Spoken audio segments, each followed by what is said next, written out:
All right. Hi, everyone. Welcome. Can everyone see my screen? It's like a thumbs up in the chat. Wonderful. We will go ahead and get started. So thanks everyone so much for joining us today. My name is Grace Iberly. I'm a registered dietitian with Archimenides Group. I'm very excited to kick off National Nutrition Month today with all of you on this call. So March is National Nutrition Month. We do have our virtual nutrition fair happening today. So kicking it off today with the benefits of eating mindfully. I have some more info for what we have planned for March at the end of the presentation. And we are recording the presentation and we'll record the future presentations today as well. So if you're not able to make it, don't worry. We'll post them and send it out. But I'm very excited to be here today to talk to you about the benefits of eating mindfully. It's a really great practice that we can bring into our daily tasks. And especially when it comes to eating, it can help us to build that healthier relationship with food. After all, we do have to eat every day for the rest of our lives. So let's continue to build on creating that sustainable, healthy relationship with food and eliminate it being a constant struggle and kind of dieting back and forth. So if you have any questions throughout the presentation, feel free to drop it in the chat. I'll try and answer them as I'll go, but I'll definitely have some time at the end for questions as well. All right, well, let's go ahead and get started. So today's agenda, what we're going to be going through is defining mindfulness. So just kind of mindfulness as a whole, not just in regards to mindful eating. We'll go into some benefits of mindfulness and then go ahead and apply it to our eating practices. Now, if you do have, at one point, we are going to do a quick 3 to 5 minute kind of mindful eating practice. So if you do have any little treats you want to grab, if you're eating breakfast, if you have your coffee by you, I've got my coffee right here. Feel free to just have that readily available. During the recap, I will share kind of a handout you can follow as well. Again, it's just a practice that we'll go through. So if you have any of those foods close by, definitely feel free to grab some. It'll make it a little more impactful. All right, so let's go ahead and dive in. Looking at defining mindfulness. So John Kabat-Zinn is an American professor of medicine and creator of the Stress Reduction Clinic and Center for Mindfulness in Medicine. So he defines mindfulness as the awareness that arises through paying attention in a particular way, on purpose, in the present moment, and non-judgmentally. So this is something that we kind of just thinking of mindfulness as that whole, that big umbrella. Again, not just relating it to mindful eating currently, but really just focusing more on paying attention, being present in the moment, and not having any judgment surrounding it. So this is can be a really great awareness that, again, is something that we will learn and continue to practice. So you'll hear me say that time and time again, of the mindfulness practice. So every instance that we're practicing being mindful, we can always continue to learn and grow and improve upon it. So in today's society, we really pride ourselves on being great multitaskers, but that can actually lead us to being much more inefficient. So what I want to help us kind of reframe in this presentation is how can we really emphasize on that beauty of monotasking. So there have been studies that show that we switch tasks almost every 3 minutes during the course of a typical workday. And that can, again, lead to some inefficiencies. So thinking, an email comes in and you start responding to that email on your computer, and then all of a sudden another one comes in. So you stop responding, you go read that new email, think about that for a little, you go back to that original email, you have to reread it, get back on your train of thought, go ahead and finish that response. And this is where, again, it can lead to just being less efficient. It can also lead, and that's just a small example, but when we are so kind of scatterbrained, it can, again, potentially remove the joy into what we're doing. So when we're talking about mindfulness, really focusing on that beauty of monotasking. So some benefits to mindfulness, the way our body is designed is really to be energetic, active, go, go, go, go, go, and then recover. However, in today's world, we really don't take a lot of time to focus and emphasize that recovery.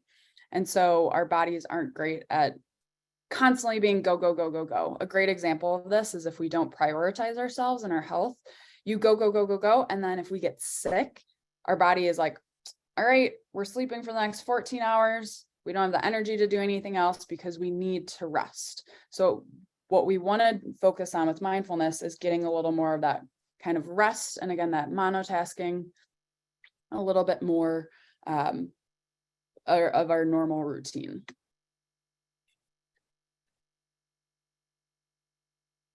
So being mindful can vastly improve our relationship with food by reducing our stress-related overeating, emotional eating, and help us to maintain our body weight.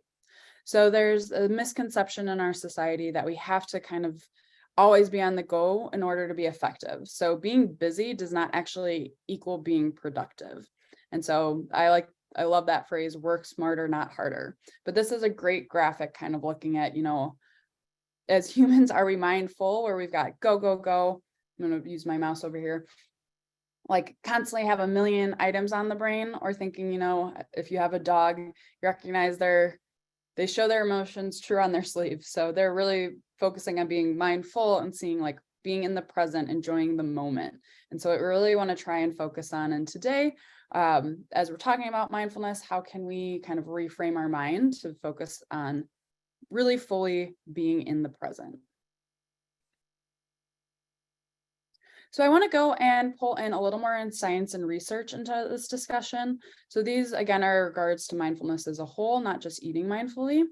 So we're focusing on meditating and really being present. So the effects of mindfulness can go much deeper than just boosting our mood as well as our perception. So the American Psychological Association has conducted a few studies showing mindfulness could be a strategy for alleviating depression, anxiety, as well as pain. And practicing that muscle of mindfulness can help to alleviate some of these mental illnesses. I think we all, in the last few years, given the state of the world and the pandemic, we've all realized how important it can to be present and to be a little bit more mindful. And so I think we're just going to continue to, there's going to be more and more research coming through about mindfulness. I think it's a common topic that we're just going to continue to learn more about. So moving on, the University of Pittsburgh and Carnegie Mellon University conducted a study that actually show how our body responds. And so what changes that are happening physiologically when we are practicing being more mindful. So the amygdala is a component in our brain, and it actually shrinks when we're practicing being mindful. The amygdala is where our fight or flight response is released, so that stress response. So if we think of, if you're familiar with the fight or flight response, essentially think of it as like there's a big giant beast that's coming, and all of our resources were either going to go towards fighting that beast, or they're all going to go towards running away from that beast, so that fight or flight. And so what happens when all of our resources go to the fight or flight, it kind of shuts down the other areas of our body. And so if we can actually be more present and help to manage that stress, that can actually reduce that amygdala, and thus reducing that, really managing that stress response as well. So help potentially alleviating some of those stress responses. The University of Wisconsin at Madison conducted a study that showed that those who meditate have different patterns of brain electricity. So actually seeing when you're meditating, what is happening in the brain. And so when we're meditating, we're not having those kind of scattered brain thoughts. And so having your mind going in a million pieces. So there's the thought that this could potentially lead to more efficient attention paying as well as learning. So again, just some interesting research that there's a lot more that I'm sure we will learn.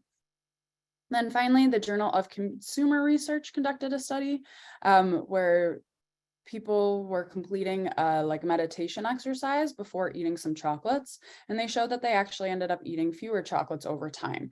And so this is where we're going to start diving into it a little more of that mindful eating, but really paying attention to our hunger and satiety cues. It can help us to really just eat what our body is looking for, as opposed to necessarily like overeating.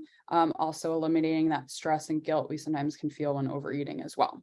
So again, just kind of a big broad picture, bringing a little more research into where what we know about mindfulness. And like I said, I think there's going to be a lot more we're going to learn coming up.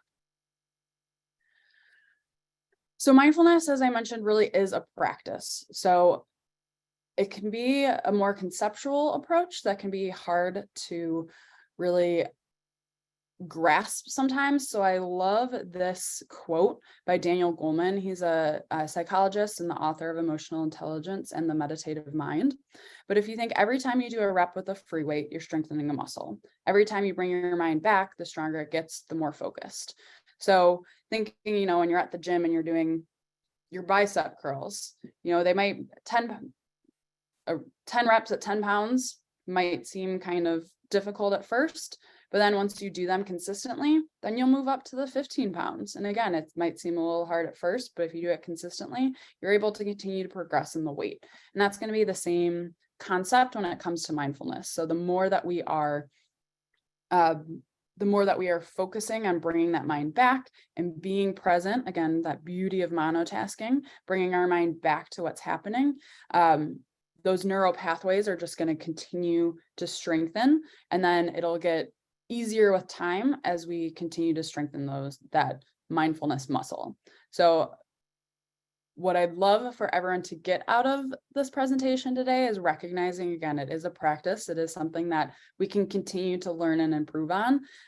If it was super simple and straightforward, that right away we would all be able to be mindful exactly in the moment, I think we would all be doing it, but it is a practice that we do need to continue to be consistent of and mindful of. All right, let's get to the fun stuff. Not that this hasn't been fun, but diving into more of our mindful eating strategies. So first, I want to take a look a little bit comparing mindful eating to mindless eating. So we'll start with mindful eating. So research has shown that mindful eating actually leads to increased enjoyment because, again, we're paying attention to our food. We're in the present. We are noticing what we're eating. It really focuses on actually paying attention to our hunger as well as our satiety cues. So recognizing when you're feeling hungry, recognizing when you're feeling full and content. So bringing a little more of that awareness into what we're eating. Another big element that doesn't get talked about as much is just the awareness of our different food processes. So recognizing where your food is coming from. So going from growth to preparation. So from the seed to it being planted, the farmers that are going in and actually like cultivating the foods, then bringing it from the truck to the restaurant or the grocery store. If you're at a restaurant, the chef then preparing it, cooking it until it gets to your plate. So seeing from that seed to it actually reaching your mouth. And so knowing these food processes, you'll not only gain that deeper appreciation for your food, but you'll find your shopping habits might change a little bit in the process as well. But again, just bringing in more of that awareness and that appreciation can really help us with our mindful eating and being present in the moment. Mindful eating has also been shown to help people achieve a healthy weight, which is decreased risk for chronic illness. A lot of this can be, again, really just getting more in tune and familiar with your body and recognizing when you want it, when you're feeling hungry, as well as when you're feeling satisfied and full. And then building that healthy relationship with food. Whenever I'm working one-on-one with clients, that's my main goal and outcome. We should never be feeling, we need food as our fuel to function. We shouldn't be feeling guilt or shame or stress around our food. If we are, a lot of times those things can actually have negative impacts on our health. So really trying to continue to build that healthy relationship with food. Again, it's a practice. I wish it was as simple as flipping a switch and we all have very healthy relationships with food, but it does take time. We've been conditioned through society, diet culture, how you grew up around food. A lot of it can have an impact on how our relationship with food is currently. So those are some of the benefits of our mindful eating. Let's show what mindless eating can lead to. So mindless eating can often be decreased enjoyment. So this is, just not really feeling satisfied of the foods that you're enjoying. Emotional, one of the elements with decreased enjoyment as well, kind of thinking of when we're just mindlessly munching. So an example I love to give is if you're looking at a bag of chips, so whether you have the individual size bag of chips or you've got a bigger size bag of chips, if we're just sitting and watching TV and eating that bag of chips, there's a good chance that we are just, irregardless of the size of the bag, we're going to eat all of it because we're not really paying attention to what we're eating. And so I know it's definitely happened to me where my hand hits the bottom and I'm like, I'm finished all my chips already. It's because we're not present and we're not in the moment. We're paying attention to the movie we're watching, whoever we're talking to, work on our laptop, whatever that might be. So really trying, just recognizing that decreased enjoyment when we're not even paying attention to what we're eating. Mindless eating can also lead to a lot more emotional and kind of stress eating. So this is where too, recognizing what you're looking inside and kind of recognizing what those triggers might be for you. So if we lean towards food when we're feeling stressed out, when we're not feeling good, or if we're using it as that kind of coping mechanism, thinking of there are other ways that might be, maybe it's going for a walk or calling a friend, working with a therapist, journaling, putting on music that you love and dancing. There are a lot of other ways that we can help cope with some of that stress or maybe emotional eating. Another element to mindless eating is that we're not using our five senses. So we're not really paying attention to the food at hand. So when we're not using those five senses, we typically aren't looking at portion sizes, composition of our meals, the look, taste, texture, aroma. So it can lead to, again, potentially some more just less joyful eating, potentially overeating as well. Mindless eating has also been associated with more overweight or obesity. And this again is because we're not paying attention to those hunger and satiety cues. And those can lead to increased risk for certain chronic illnesses. And lastly, mindless eating really can impact our relationship with food, because if we are not present in the moment, we can tend to potentially, again, overeat. Maybe we're stress eating and then we feel guilt and shame because of what we ate, where we're not focusing on really the foods that we are actually consuming or the why that we're consuming it. So I love this slide because it really shows drastically the benefits of mindful eating and how when we aren't being mindful and we are mindlessly eating, how that can impact us. So moving on, we have our mindful eating cycle. So we'll go through each of these, but really this is where, again, this practice. So thinking about these questions when we're eating can really change how we think about our food and help us to learn how to pay attention to our bodies and what we really need. And most importantly, promoting that self-compassion. So building that healthy relationship with food. So let's start at the top. The why do I eat? There might be a lot of reasons. You might be eating because of physical hunger. Visual cues, the food is insight in mind. I know if I'm at the office and we just have a bowl of candy out, there's a good chance I'm just grabbing it because it's there. Maybe we're eating because of stress, fatigue, boredom. There's a lot of different reasons why. It could even just be I'm having birthday cake because we're celebrating someone's birthday, and that's a reason to bring joy and eating in the present. So asking yourself, why do I eat? Then going next, we have when do I eat? So are we eating because it's 12 o'clock, it's lunchtime, it's time for me to eat? Are we eating because we're actually hungry, having that physical hunger? Are we eating emotional because we have some emotions that are causing that, some stress, you're feeling down, you've had a rough day, whatever that might be? So another question to ask. And then going into what do I eat? Am I eating because it's convenient? Again, that bowl of candy I referenced, is it eating because it's tasty, it's comforting, it's nutritious? Is it something that, I'm going through the drive-thru or picking up takeout on my way home? Just kind of asking yourself, so what are you eating? And then next, how do I eat? Am I eating based off of the package size? Am I eating based off of my physical cues? Am I eating until I'm feeling full? So how am I eating? And then how much? So, I mixed those up. Sorry. How do I eat is more, am I eating more rushed, more mindful, distracted, secretive? So kind of figuring out a little bit more of that, how we are consuming our food. And then the how much do I eat? That is based off of our package size. Are we focusing on the physical cues, eating until I'm full?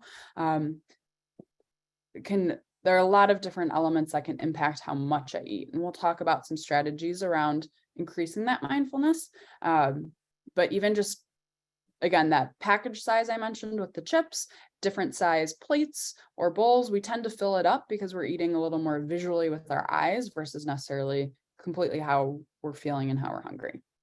And then the last question we have here, where do I invest my energy? So when it comes to eating, am I investing it where after I eat, I feel energized, I'm invigorated, I'm ready to go? Is it causing me to feel sluggish? Do I feel really tired after I eat? Do I feel like I need a nap?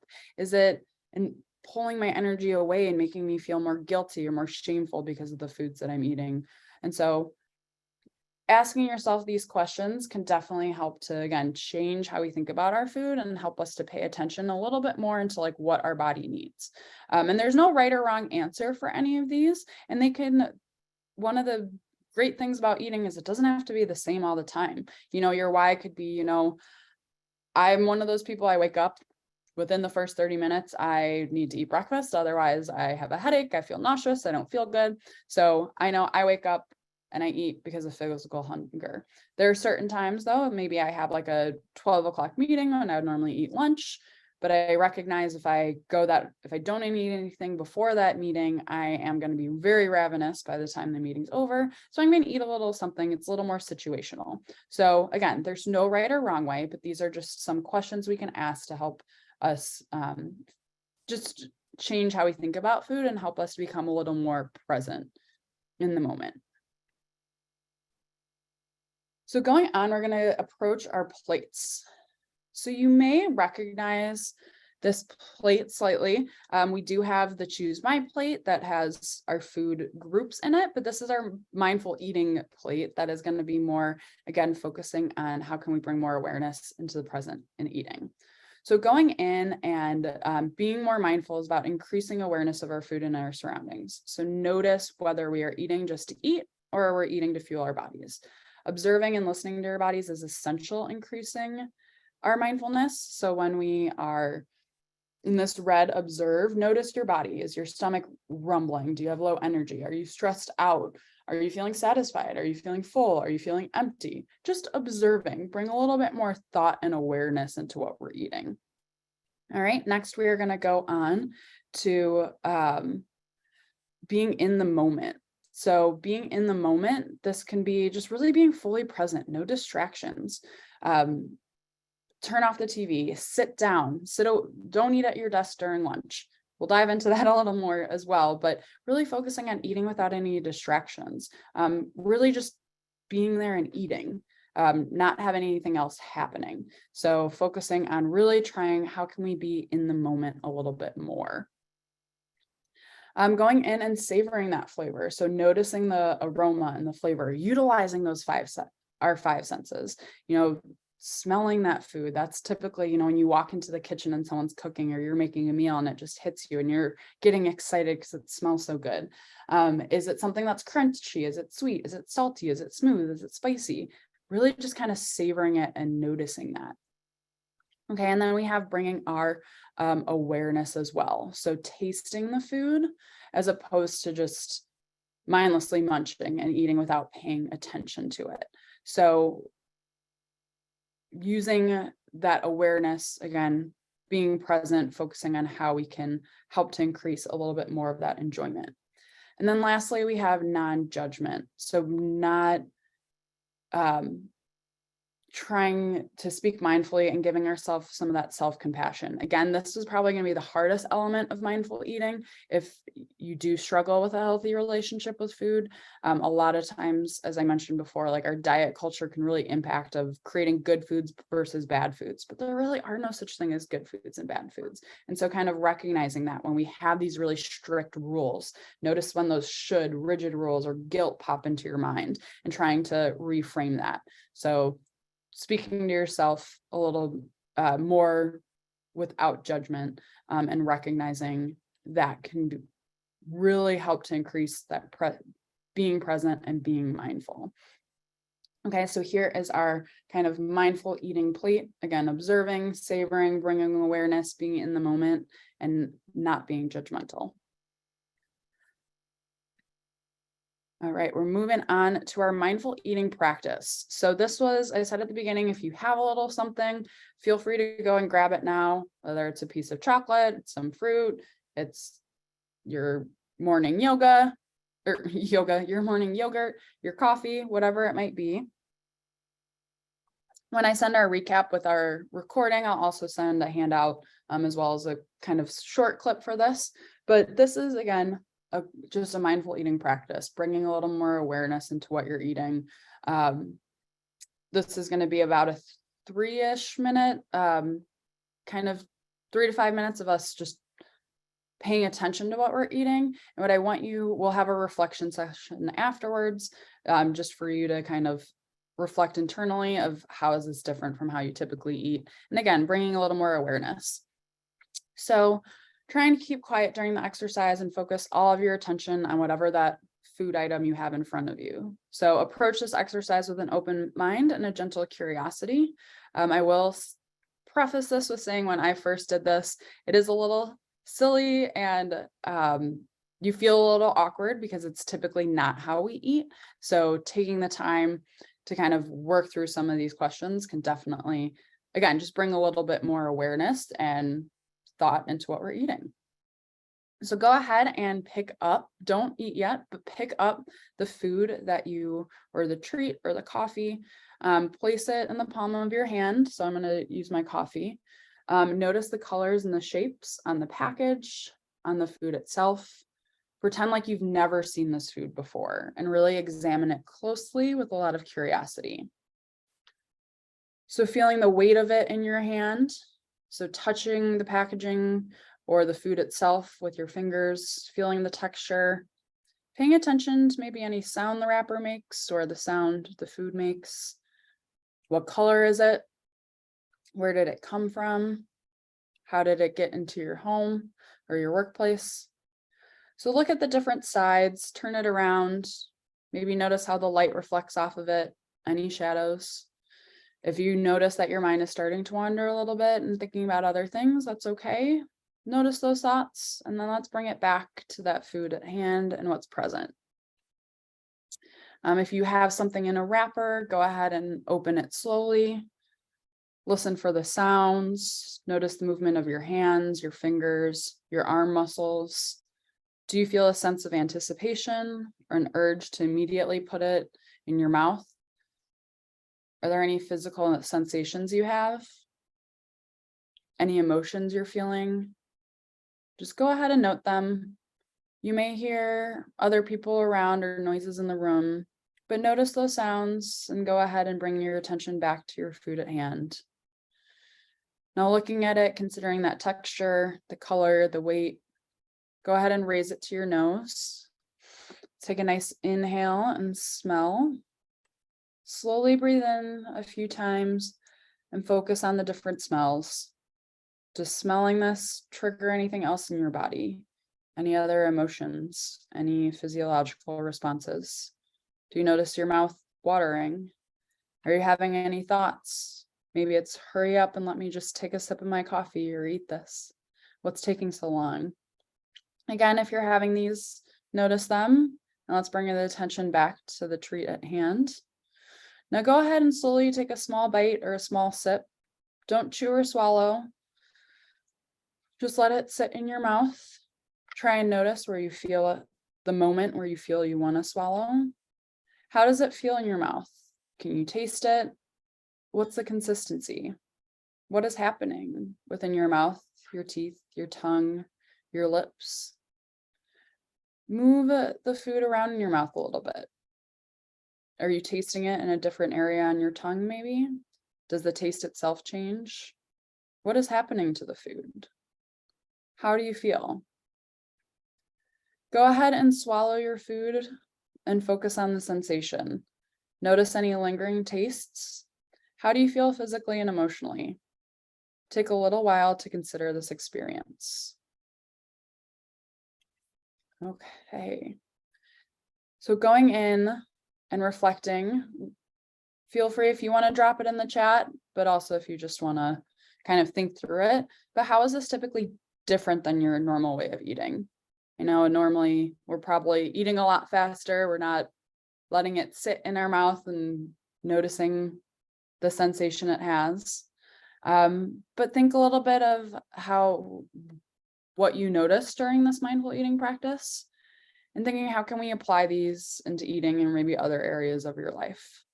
Now, I completely understand when you're not going to eat all of our meals by taking very slow bites and smelling everything and picking everything up and feeling it and letting it sit in our tongue. And that's totally fine. But recognizing this can be a really good practice when you feel like you're a little out of control with eating, you feel like you don't know where to start, just slow things down, reflect a little bit more, bring a little bit more thought and awareness and being present, and that can really help to calm us. So I hope you enjoyed that. We're going to wrap up with a handful of different ways that we can go ahead and apply mindful eating into our everyday practice.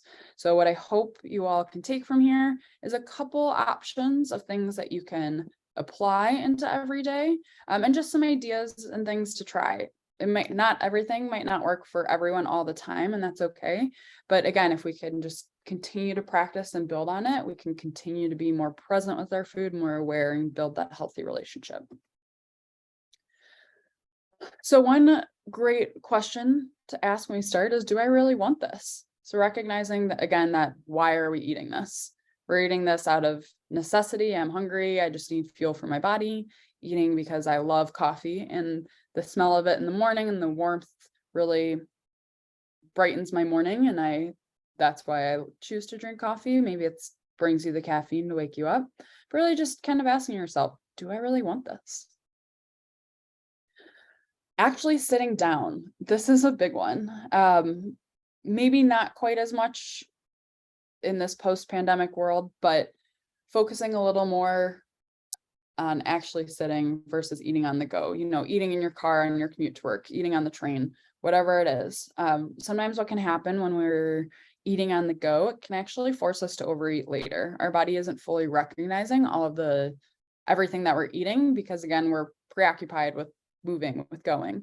And so we're kind of unsure of how much we've already consumed. So actually sitting down can be a really great way to just kind of pause and, again, bring more awareness into the food at hand. And then that beginner's mindset. So act like a baby. If you've been around babies anytime soon, you notice when they eat, they are just covered in food. Their hands are in it, they're feeling it, they're licking it, they're tasting it, we're bubbling out their mouth, whatever it is, they're kind of covered in food. Now, you don't have to get all messy and dirty, and if you want to, go for it, but it can add some enjoyment, which can, again, provide some satiety and contentment. So kind of bringing in that gentle curiosity and focusing a little more on how we can look at food maybe a way that we haven't previously. Or that we used to look when we were first introduced that food. So that can be something, even just trying a new food.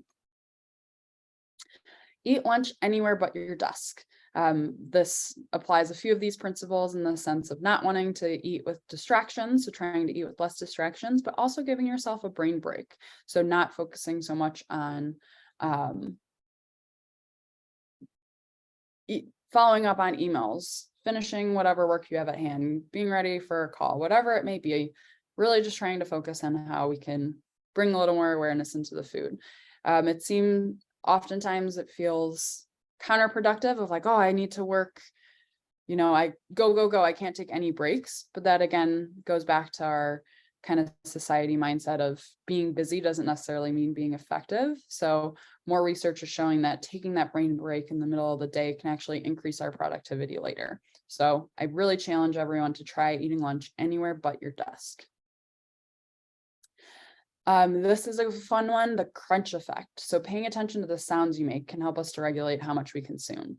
Now, this isn't saying when you go out to eat with someone, just chomping away, but give it a little, try it. It's kind of recognizing eating a little more with your mouth open when you're at home, hearing that crunch, putting more crunchy things into your food. So again, it just can help us to be a little more present, a little more aware, bringing a little more of our sound into recognizing the foods that we're eating. But this can actually, again, just help to apply a little more mindful eating, thinking about it a little bit more, bringing a little more awareness.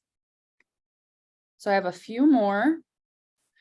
Create a food speed bump. So this is a principle I use with a lot of my clients, and myself included, but especially, for example, like if you're going out to eat, oftentimes the portions are just enormous. We all know that, but it's something that even if, let's say I get a burrito and I say, I'm just going to eat half this burrito. If I'm picking it up and eating the burrito, there's a good chance I'm going to go past that halfway point. And then I might later feel sluggish or feel too full, I overate, whatever that might be. So what I love to do is kind of create that food speed bump. So take that burrito, maybe cut it in half, because I think that should be a good portion for me, see how I feel, and use that as that reflection point. When you get to that half, kind of sit, how am I feeling? Do I feel content? Am I still hungry? And do I want to eat more because it's sitting right in front of me? Do I want to save more of these for leftovers? It's not saying that you can only eat half. It's really just, again, allowing yourself to be a little more present, bring a little bit more awareness, bring a little bit more thought into what you're eating. So create that food speed bump. This can be used in any principle, but really just focusing on how much we're portioning out and then allowing us to kind of reflect and see how we're feeling. This, again, is that practice. So maybe you recognize, okay, I had half and that still was too much for me, or that really wasn't enough for me, and next time I know I need to eat more or less, or whatever it might be. It's an opportunity for us to learn for the next time that we eat. Don't forbid foods. So this is a big one. It can definitely lead to more of the binge and restrict cycle when we tell ourselves not to eat something. So if I say, don't think of a black cat, what pops in your head? Probably a black cat. So the same rules apply when we attribute it to food. If we tell ourselves not to eat something, we tend to think about it more and want it more. And then when our defenses are down, so, I had a rough day, work was really exhausting, I didn't get good sleep last night, whatever it might be, you know what? I'm just going to go ahead and consume whatever I'm telling myself not to. So we can then tend to overindulge. And that can also then lead to feeling those feelings of guilt and shame and remorse. So we really want to reassure ourselves that I can trust myself to eat in a way that nourishes both my body as well as my spirit. So bringing, again, that mindfulness, that thoughtfulness into the foods that we're consuming. And then make some healthy foods more convenient. I think convenience is a factor that a lot of times we might not realize influences our food choices a lot. So having a fruit bowl out will probably lead us to eating more fruit because it's insight in mind. Prepping your veggies, if you buy a bunch of veggies and you want to chop them up to eat throughout the week, spend a little bit of extra time one night or one day and get those ready to go so that they are just kind of grab and go, that it's not something you need to get the peeler out and peel your carrots and cut them up, because then in the middle of a busy work day, we may not get to it. So just think of some ways that you can make some healthy foods maybe a little more convenient. And then try something new. This kind of goes back to that beginner's mindset and acting like a baby, but when we try a new food or, try a different cuisine or a new restaurant, it tends for us to eat a little bit slower, and we're shifting from autopilot because now we're picking up on these sensations. What flavor is that? Do I like this creaminess, this crunchiness, this spiciness? There's so many, it's just a new experience. We tend to slow down a little bit more versus if we're having the same thing we eat every single day, we're kind of just on autopilot. So trying something new can be a really great way to even just recognize what are your thoughts when you're trying something new versus what are your thoughts when you're eating maybe one of your go-tos. And lastly, ending the meal on a favorite. So this is something that can help you to lead to more satisfaction after a meal and the less likely you're going to eat later on. So again, kind of just ending on not only that, paying more attention to how you're feeling from that hunger and satiety standpoint, but also from that satisfaction standpoint. So if we're feeling very satisfied, that can, again, help us be more in tune with our bodies as well. So ending the meal on the favorite can be a great way to just increase that overall satisfaction. So to summarize, mindfulness is a practice. It is something that the more we practice it, the stronger it will become. So finding ways that we can incorporate a little bit more mindfulness and having that self-compassion a little more too, that we aren't going to be perfect at it, and it is something we can continue to improve on, will be a huge help. So mindfulness is really focusing on being present and in the moment. So focusing on that task at hand, that food experience at hand, being in the moment in a conversation is a great example of that too. So just really focusing on what's happening right in front of you versus getting distracted by maybe everything else. And there are multiple health benefits to mindfulness. I think we're going to continue, as I mentioned, continue to learn a lot more. But with regards to improved relationship with food, it can help with managing and maintaining a healthy weight. It can potentially help with alleviating any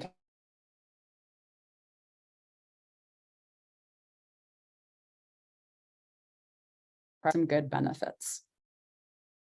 All right, well, I have a few items that I want to just promote for what we are doing here at Arch Amenities Group.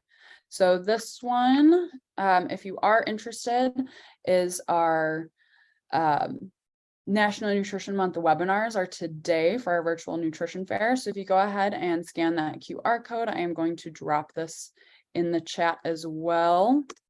But we do have a few other presentations coming up today. One at 12 o'clock for superfoods. We have another one at 1, and then I believe Amelia is doing a food demonstration at 5:30. So definitely check those out. We are also putting on a 3-week program called Eat Well. So this is all about making smart food choices. It's an important step towards developing and maintaining that healthy lifestyle. Eating a variety of different foods can help you get the nutrients your body needs to function properly. So if you're interested in learning potentially more about that, you can scan the QR code. I'm going to drop the link here as well. But it will be a mix of the first week, we're going over meal planning and grocery shopping. Week 2, we'll do some meal prepping. And then week 3, some more portion control as well as mindful eating. So these are going to be modules, a mix of things of handouts, forms for you to kind of fill out just to keep accountable, little videos. You'll have group sessions you can hop in, another cooking demonstration. So a lot of really great stuff. So if you're interested in just continuing to improve your relationship with food, or figuring out how to make those healthier foods more convenient, or how can I meal plan and grocery shop so it's not taking over my life and taking up a bunch of time, I highly recommend this program. It was put on by all of us dietitians here at Arch Amenities Group, so a lot of really good resources built in there. And then lastly, we have a free resource. We've got some daily tips. We've been doing these, it's probably been for the last 4 or 5 years, but daily tips for National Nutrition Month. So if you want to go ahead and sign up, your email will just get added. All we're doing is sending a little tip on Monday through Friday of just anything in regards to nutrition. So we've got a lot of good little tips, nice little reminders. What I love to say is nutrition or eating healthy isn't rocket science. A lot of it is things we've all heard and kind of know what you need to do. We just need to do it. But these are going to be those good kind of reminders that we have to help us put a little bit more thought, bring a little bit more awareness into our nutrition on a day-to-day habit. So wonderful. If anyone has any questions, feel free to drop them in the chat. If you want to go ahead, unmute yourself. Again, my name is Grace Iberly. I am one of our registered dietitians at Arch Amenities Group. If you have further questions, my email is on the screen. Feel free to reach out. We do also offer one-on-one nutrition counseling, meal plans. We can do a variety of different kind of webinars or in-person presentations. If that's something you might be interested for your company, definitely reach out and we can give you more information.